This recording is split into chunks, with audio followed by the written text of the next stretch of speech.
தான் தப்புங்க. யாருகிட்ட பேசுறேன்னு தெரியுதா மிஸ்டர் சிதம்பரம்?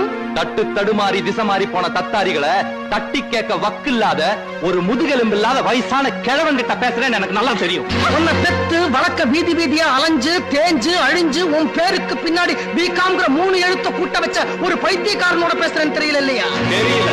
நீ ஆபீஸ்ல சேரும் போது கேட்ட 5000 ரூபாய் செக்யூரிட்டி டெபாசிட்டுக்காக தன்னுடைய ப்ராவிடன்ட் ஃபண்ட் கிராச்சுவிட்டி பேப்பர்ஸ் வட்டி கடை சேட்டுக்கிட்ட அடமான வச்சு 5000 ரூபாய் வாங்கி கொடுத்த இந்த சால்ட் குட்டார ஸ்டாலின் கிளர்க் அம்மையப்ப முதலியார் கிட்ட பேசுறேன்னு தெரியல இல்லையா?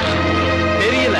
நீ காலேஜுக்கு போகும்போது எலக்ட்ரிக் ட்ரெயின்ல அடிபட்டு சாக கிடந்த உனக்கு 3 பாட்டில் ரத்தம் கொடுத்து காப்பாத்தின இந்த அப்பாவி அம்மையப்ப முதலியார் கிட்ட பேசுறேன்னு தெரியல இல்லையா? தெரியல தெரியல தெரியல. அப்ப வீட்டை விட்டு வெளியில போடா நாயே.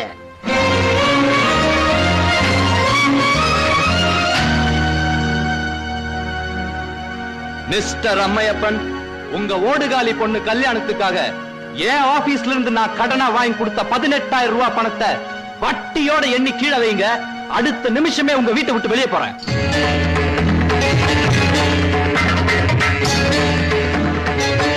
கோதாவரி, வீட்டுக்கு குறுக்க கோடு ஒண்ணு கீழடி. அன்னி சீதைக்காக லட்சுமணன் போட்ட கோட்டை விட சக்தி வாய்ந்த கோடா இருக்கணும். மிஸ்டர் சிதம்பரம், உடைஞ்ச உள்ளங்களுக்கு நடுவுல வேலை தேவையில்லை. அந்த கோடே போதும். என்ன பெத்த தாய் மேல சத்தியமா சொல்றேன். நானும் சரி தான் தப்புங்க. யாருகிட்ட